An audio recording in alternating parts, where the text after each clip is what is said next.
ദൈവ തിരുനാമത്തിന് മഹത്വമുണ്ടാകട്ടെ. ഏവർക്കും ഹെർമിറ്റ്സ് ടോക്സിലേക്ക് സ്വാഗതം.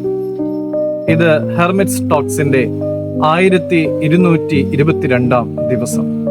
ഇന്നത്തെ പ്രഭാത ചിന്ത ശുദ്ധമുള്ള യോഹന്നാൻ 10 അധ്യായം 26-27 തിരുവചനങ്ങളാണ്.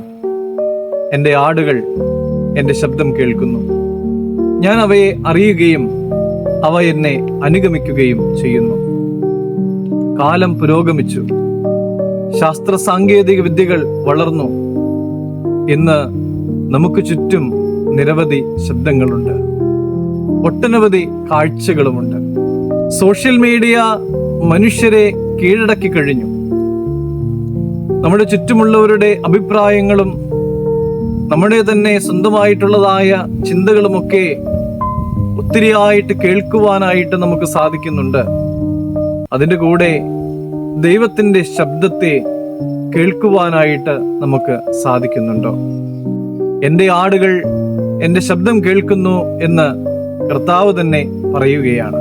ദൈവത്തിൻ്റെ ശബ്ദം കേൾക്കുവാൻ സാധിക്കുന്നവരെ ദൈവം അറിയുന്നുണ്ട്, അവർ ദൈവത്തെ അനുഗമിക്കുന്നുമുണ്ട്.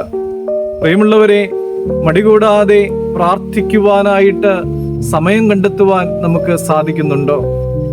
ദൈവത്തിൻ്റെ വചനം വായിക്കുവാനായിട്ട് നമുക്ക് സാധിക്കുന്നുണ്ടോ? പരിശുദ്ധാത്മാവിൻ്റെ കൃപ നമ്മുടെ ഉള്ളിൻ്റെ ഉള്ളിൽ പ്രവർത്തിക്കുന്നുണ്ടോ?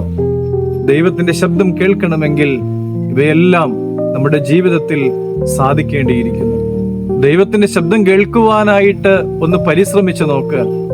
നമ്മെ വ്യക്തിപരമായി അറിയുന്ന, നമ്മുടെ പ്രശ്നങ്ങൾ മനസ്സിലാക്കുന്ന, നമ്മുടെ അവസ്ഥകളെ തിരിച്ചറിയുന്ന ഒരു ദൈവത്തെ നമുക്ക് കാണുവാനായിട്ട് സാധിക്കും.